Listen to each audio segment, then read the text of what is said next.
Bonjour Monsieur le directeur général Ange Bako. Merci pour votre disponibilité à nous recevoir au sein de votre entreprise. Merci. Et nous y sommes là par rapport à certaines préoccupations. D'accord. On commence d'abord par la nouvelle année 2021 dans laquelle nous nous trouvions.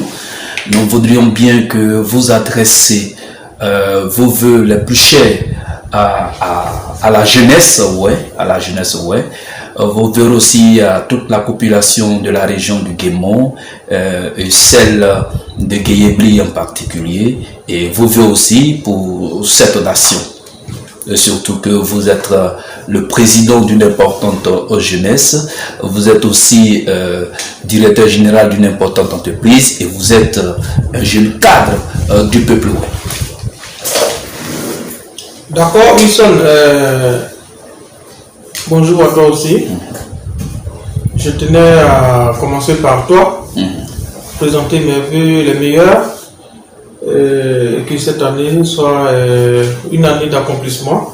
Pour toi, une année de santé surtout, alors une année de joie, de paix et vraiment beaucoup de bonnes choses dans votre vie professionnelle, dans votre vie familiale. Voilà. Et au-delà, je présente mes vœux les meilleurs à toute la population de la région du Guémont et du Cavali. Voilà les vœux les meilleurs surtout. Bonne heureuse année à vous, à toute la jeunesse de la sous-préfecture de Guéyébli, du département de Djokwe, de la région du Guémont surtout. Et bonne année à tout le monde et que cette année soit plus meilleure que 2020. Alors que Dieu nous garde tous, que la santé soit notre quotidien et que Dieu qui connaît le cœur de tout un chacun visite nos cœurs et exauce nos vœux les plus meilleurs au profond de nos cœurs. Président, l'année dernière 2020, oui.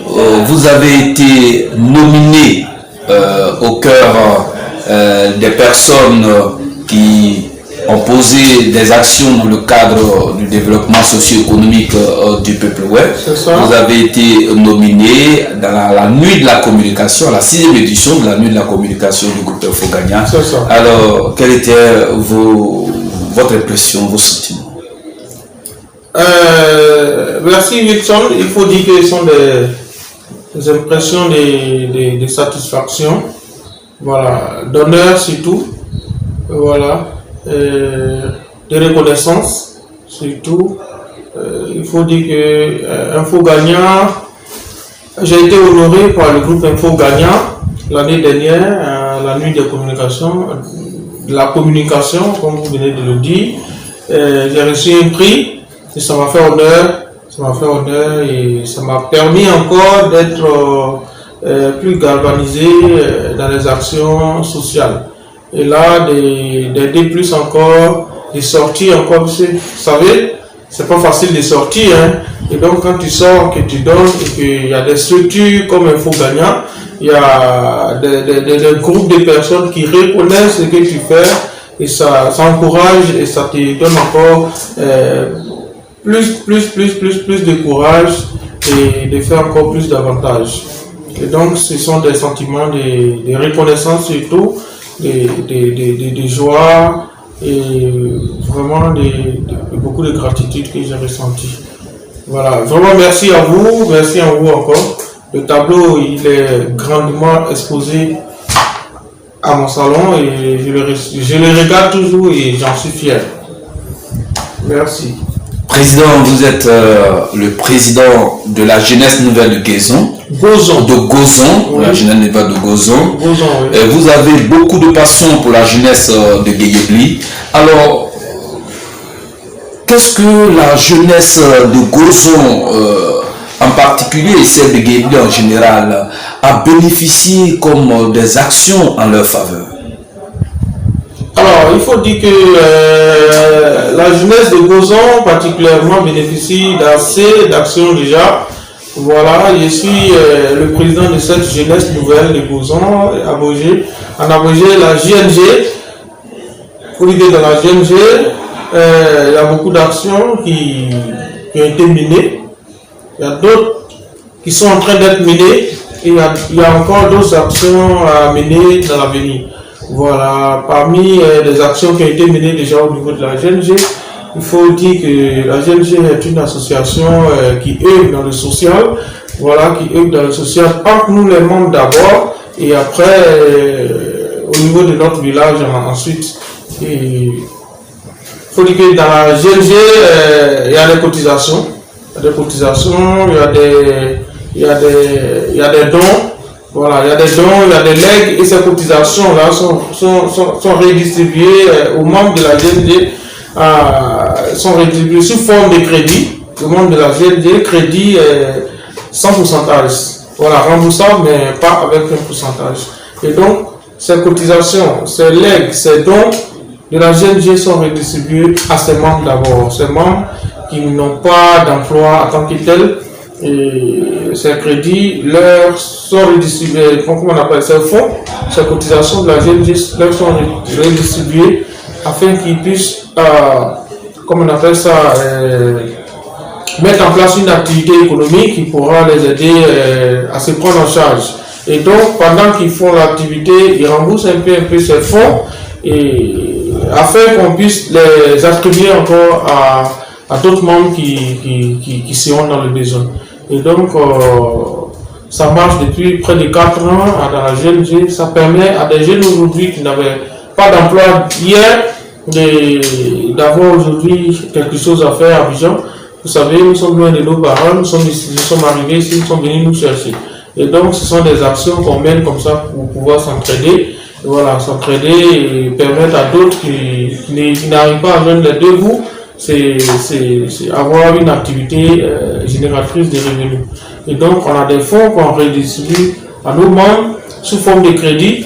Et nos membres utilisent ces fonds-là pour faire des activités économiques. Et au fur et à mesure qu'ils travaillent, ils nous remboursent au fur et à mesure, mais c'est sans intérêt. Voilà. Ils remboursent, on reprend les fonds, on les redistribue encore à d'autres membres qui en ont besoin. Voilà. Et dans l'année, souvent, nous avons des sorties de temps, des activités socio-culturelles, voilà, des repas famille que nous partageons, et voilà, des assistantes en matière de décès, d'accouchement, de promotion et tout. Voilà, c'est de tout ça que la jeunesse nouvelle de Gozon bénéficie. La fraternité surtout, l'union et l'entraide surtout, voilà. Et donc c'est de tout ça que la jeunesse nouvelle de Gozon bénéficie. La GNG a déjà fait des actions dans son village. La GNG a déjà fait des actions au village, au dispensaire de notre village de Gozon. Et après la construction du dispensaire de Gozon, on a pu faire une action. Ça dit un don un don de médicaments de première nécessité au dispensaire de Bouzon. Et donc, cela date de 2018. Et donc, le don, c'était des médicaments d'une valeur de plus de 300-400 000 francs qu'on a pu faire pour le compte de nos parents qui sont au village. Et donc, on a envoyé des médicaments de première nécessité au dispensaire. Et donc, ces médicaments, la jeune n'est pas au village, la jeunesse nouvelle de Bouzon, c'est la jeunesse ressortissante de Bouzon qui est ici à Abidjan. Et donc, on a fait ces dons à Bouzon pour que nos parents qui sont là-bas aussi, la jeunesse aussi que là-bas puisse en bénéficier. Et donc, au niveau de la jeunesse de la sous-préfecture de Guéhébi, il faut dire que ça c'est de manière personnelle. Voilà, les dons, les parrainages, les soutiens et autres, que ce soit individuel ou collectif, sont visibles sur le terrain. Déjà, nous sommes en train de préparer, comme on appelle ça, une cérémonie de remise de poussins. On avait déjà fait l'émission avec vous, on avait fait l'annonce, et donc cette cérémonie sera organisée en février. Voilà, en février, ici mi-février ou fin février, on va trouver la date n'est pas encore définie, mais il faut dire que les poussins sont déjà là, plus de 3000 poussins qu'on va redistribuer encore à la jeunesse de la sous-préfecture de Guéhébi, afin que nos jeunes puissent s'adonner à l'agriculture, voilà, l'élevage des poulets et se prendre en charge véritablement. Voilà, cela peut éviter à la jeunesse de ma sous-préfecture de s'adonner à des trucs pas trop catholiques et donc leur permettre de se prendre en charge. Nous avons déjà obtenu 3000 poussins et 3000 poussins et comment on appelle ça, nourriture des poussins, et donc on va les distribuer. Si Dieu voulant, nous allons vous inviter pour que vous soyez en direct ce jour-là, le jour de la distribution des poussins. Voilà, la campagne est prévue en février, comme je l'ai dit. Et le village de Dirouzon-Temesson, c'est-à-dire mon village maternel, a été choisi pour abriter cette grande cérémonie de distribution, de remise de poussins. Voilà, donc c'est au moins 3000 poussins et aliments qui seront, comme on appelle ça, distribués à la jeunesse de la sous-préfecture de Guéhébi. Président, quelques années en arrière, nous sommes en 2021, vous avez eu des ambitions politiques orientées vers les législatives. Alors pourquoi votre choix vers les législatives au lieu des municipales, au lieu des régionales? Alors il faut dire que je n'ai pas, vous allez rectifier, je n'ai pas encore eu d'ambition politique. Pas encore une ambition politique. Tout ce que je fais sur le terrain, je le fais pour ma jeunesse, je le fais pour mes parents qui en ont besoin, je le fais pour ma sous-préfecture. Voilà. En aucun cas, j'ai annoncé un jour quelque part que je suis candidat à une élection législative. Pour l'instant, mais ce n'est pas impossible. Mais pour l'instant, de manière officielle, je ne vous ai pas annoncé ça.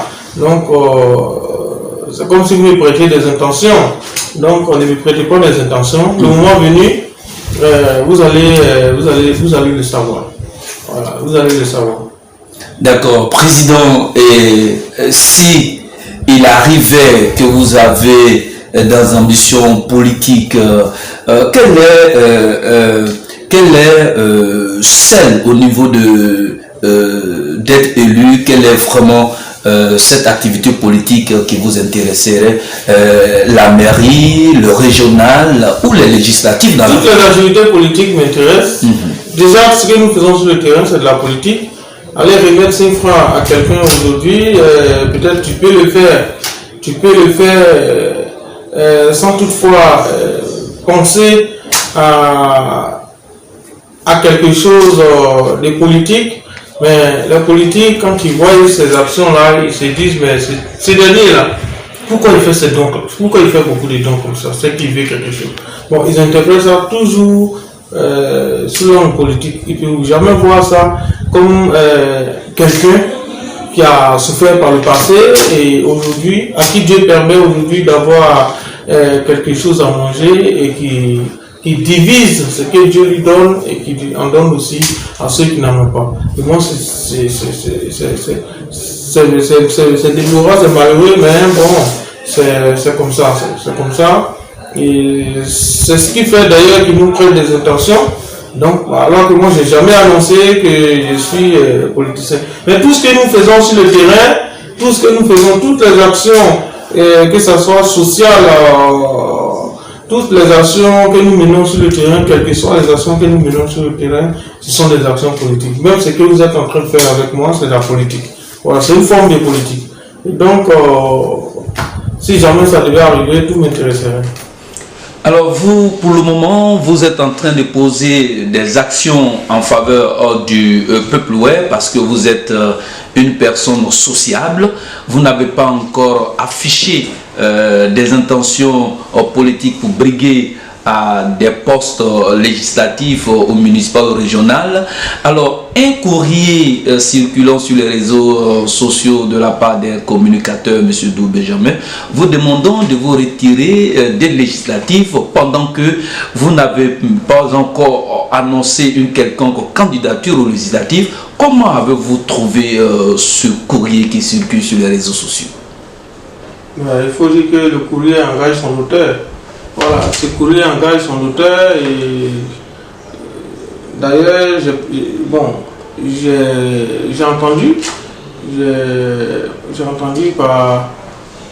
j'ai appris par le biais de mes communicateurs, de mes amis, qu'un courrier serait en train de circuler sur les réseaux sociaux, me demandant de me retirer au profit d'un aîné de la sous-préfecture de Guéhébi. Donc moi, je n'ai pas encore vu ce courrier. Mais j'aurais appris que ce courrier circule sur les réseaux sociaux. Je n'ai pas encore répondu à un courrier, mais ce que je peux vous dire, c'est que ce courrier engage son auteur. D'accord. Alors aujourd'hui, vos ambitions par rapport à la jeunesse en général, puisque on vous voit très souvent aux côtés de M. Éric Dofo pour le combat pour le bonheur de la jeunesse ouest. Alors, où on en sommes? Alors, le président Éric Dofo, il est le président de la jeunesse de Côte d'Ivoire, c'est-à-dire la jeunesse du Guémon et du Cavali. Et donc, nous sommes moi personnellement, je suis dans le bureau du président Éric Dofo comme le trésorier de l'UNAJIWER, excusez-moi, comme le trésorier de l'UNAJIWER. Et donc, c'est dans, c'est dans la même dynamique que nous sommes. Hein. Voilà, la dynamique tout à l'heure de la jeunesse. Je suis président d'une association de jeunesse. Le président Éric Dofo, il est le président de tous les jeunes ouest de Côte d'Ivoire. Et donc, il a des idées, il a un plan, il a un programme, il a une vision pour la jeunesse de la jeunesse ouest de Côte d'Ivoire. Et donc, il vous a plusieurs fois exposé sa vision, sa manière de voir les choses, sa manière d'orienter la jeunesse. Et donc c'est cette manière-là qui nous a tous attirés et nous nous sommes approchés du président Éric Dofo pour pouvoir l'accompagner dans sa mission. Voilà, dans sa mission. Puisque nous sommes des leaders de jeunesse nous avons tous la même vision que le président Éric Dofo. Et donc s'il a décidé de réunir tous les jeunes ouest sans distinction, nous ne pouvons que nous joindre à lui pour pouvoir l'accompagner, l'aider à réussir sa mission. Et c'est ce que nous faisons depuis quelques années. Nous sommes sur le terrain avec lui. Pendant les élections du conseil régional passé, nous étions tous sur le terrain avec des affiches, des flyers, sur lesquels il était mentionné élection, c'est pas parlable. Et donc on a sensibilisé tous les candidats, on a été dans tous les piliers de candidats, on a sensibilisé les partisans de tous les candidats aux élections régionales passées. Et donc on a sensibilisé les jeunes, nos jeunes frères, on a parcouru les départements, les 4 départements de la région du Guémon. On a sensibilisé, on a parlé à nos jeunes frères, on a parlé à tous les fanatiques des candidats, on a parlé aussi aux candidats eux-mêmes et donc ça a permis aux élections de quand même se dérouler très bien dans notre région. Et après, voilà, il faut dire qu'on a fait pas mal d'actions aussi. Tout dernièrement encore, le président Eric, lors des présidentielles, il a été encore sur le terrain, il a mené des actions, il a sensibilisé les jeunes, j'y étais. Voilà, il a même fait des actions dans ma sous-préfecture de Guayaquil, où il est venu parler à la jeunesse, il est venu parler des cohésions sociales, il est venu parler des terres à la jeunesse, il est venu parler d'entraide. Voilà, il avait demandé à la jeunesse de regarder d'autres horizons, de ne pas céder aux manipulations des politiciens et donc d'être plus responsable que jamais. Et donc la jeunesse de ma sous-préfecture a écouté. J'ai sillonné quelques villages avec le président. Ce sont des messages de paix, de réconciliation, de responsabilité qu'on a tous véhiculés à notre jeunesse de la région du Guémon. Voilà. Président, le coronavirus a sévi et continue de sévir en Côte d'Ivoire pendant les heures chaudes. Comment vous avez pensé à votre population? Il faut dire malheureusement le coronavirus qui va durer maintenant 1 an. C'est une pandémie, c'est-à-dire qu'elle est mondiale. Et donc malheureusement la pandémie est en train de sévir. Et donc à un moment donné, je me suis dit, bon ben tiens, ma population, ma sous-préfecture, il faut permettre aux parents d'avoir quelque chose, déjà même pas, il faut permettre aux parents déjà de connaître les mesures barrières édictées par le gouvernement. Il faut permettre aux populations de comprendre véritablement qu'est-ce que c'est que cette maladie.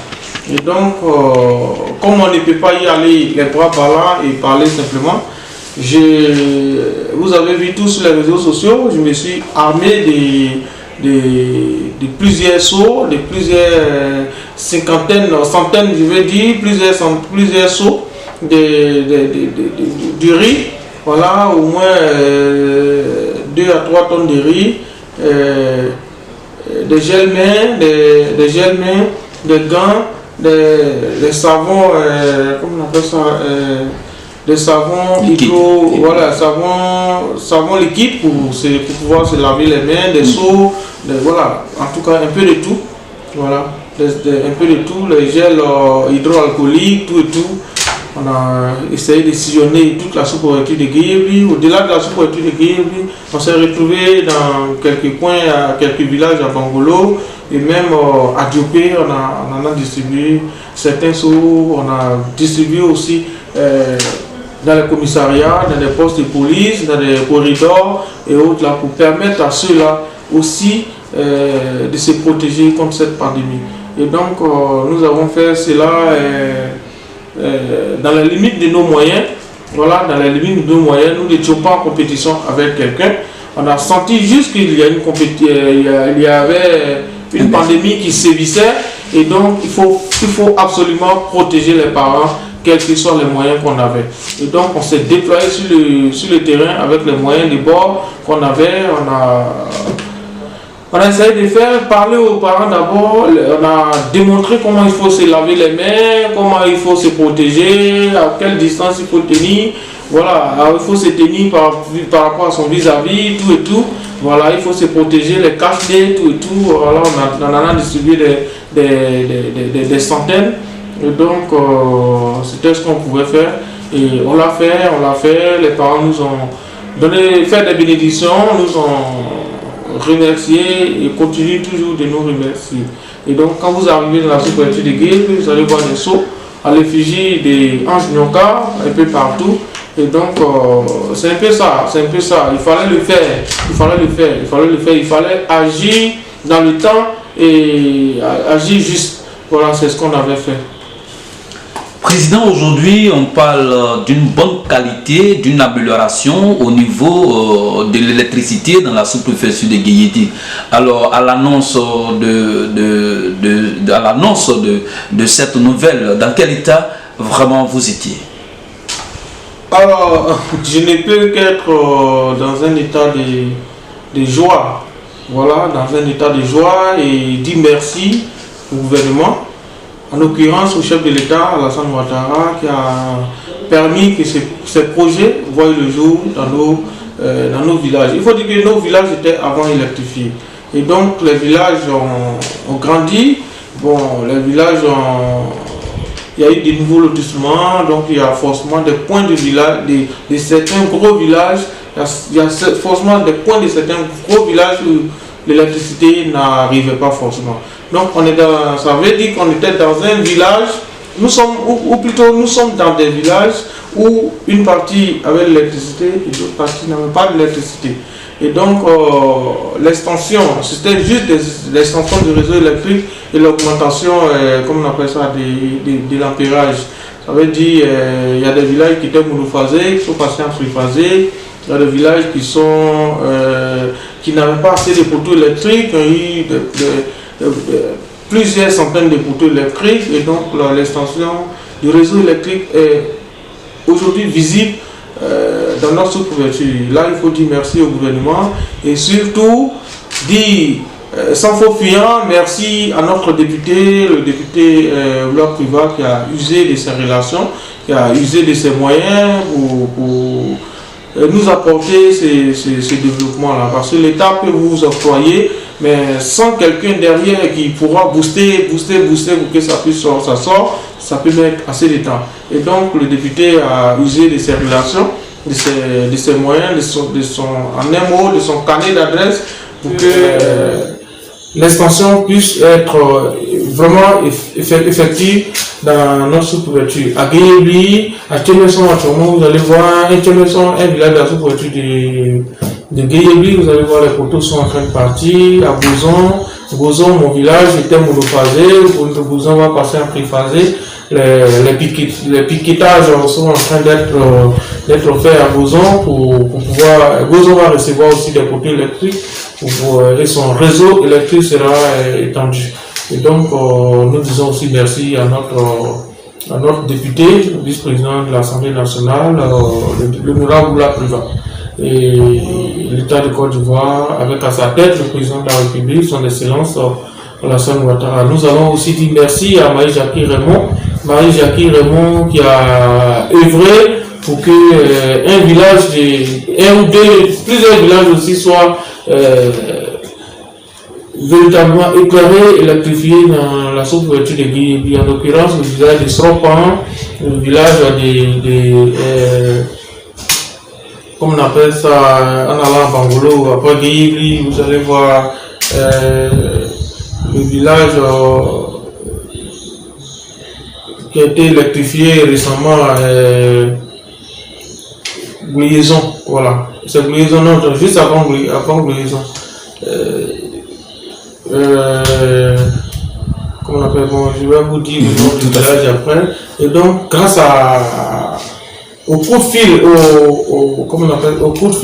au carnet d'adresse de Marie-Jackie Raymond et de notre député Oula Priva, Côte d'Ivoire Énergie s'est empressé pour pouvoir vraiment apporter la lumière dans ces villages. Et donc, je tiens vraiment à dire merci à ces cadres-là. Et c'est ce que nous voulons, c'est ce que nous attendons de nos cadres. C'est ce que nous attendons de nos cadres, le développement. Le véritable développement pour permettre à nos parents de se sentir à l'aise, de se sentir dans le 21e siècle. Voilà. Nous sommes dans le 21e siècle. Si un village n'est pas électrifié de nos jours, vous comprenez un peu, nous évoluons avec les NTIC, un village sans lumière, et vraiment ce serait un village qui n'existe pas de nos jours. Et donc, celui qui permet à un village d'être éclairé, il faut vraiment lui dire merci. Quel que soit son rang, quel que soit son grade, quel que soit son titre, il faut lui dire merci. Il faut lui dire vraiment merci. Et donc, je tenais à dire merci à nos cadres, à nos jeunes, à nos grands frères, à nos élus qui nous ont permis d'avoir ces réseaux très performants de l'électricité. Parce que des monophasés, vous passez à triphasés, vous voyez que le réseau est performant. Et donc, je tenais sincèrement à dire merci à tous nos cadres qui ont œuvré dans ce sens. Président, nous sommes à la fin de notre interview. Notre dernière question, un regard sur le développement de la région du Guémon. Vous êtes en retard? Si oui, comment vous expliquez ce retard? Sinon, qu'est-ce que vous pouvez dire? Il faut dire que la région est beaucoup en retard, puisque depuis 2002, la région a beaucoup subi des effets néfastes de la guerre. Les régions, pour ne pas dire la région du Guémon, les régions, je vais parler de Cavali, Guémon, les régions ont subi beaucoup. Les régions ont été dévastées, ces deux régions ont été dévastées. Et donc, 10 ans après, aujourd'hui, il faut dire qu'il n'y a pas grand changement vraiment. Sans faux fuyant, il n'y a pas grand changement. Nous sommes encore en retard. Il y a beaucoup à faire. Et donc, je vais dire merci au passage au président du conseil régional, le docteur Seredo, qui fait mains et pieds actuellement pour relever vraiment certains défis dans la région, c'est-à-dire les routes, les reprofilages lourds, les écoles qui sont en train d'être construites. Hier, j'ai vu le lycée moderne de Djokwe qui a bénéficié de 4 classes. Voilà, il y a certains villages qui ont bénéficié d'écoles, des salles de classe. Voilà, c'est à saluer. Mais il y a encore beaucoup à faire.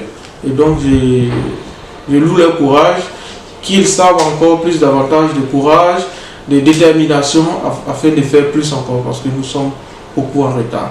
Il y a beaucoup à faire. Et que surtout, que nos cadres s'entendent. Parce que sans l'union, on ne peut rien réaliser. On ne peut rien obtenir, on ne peut rien faire. Le mois, vraiment, il faudrait que nos élus et cadres mettent à côté le mois et qu'ils mettent l'intérêt de la région, de nos régions vraiment devant. Et donc c'est ce que je voulais dire.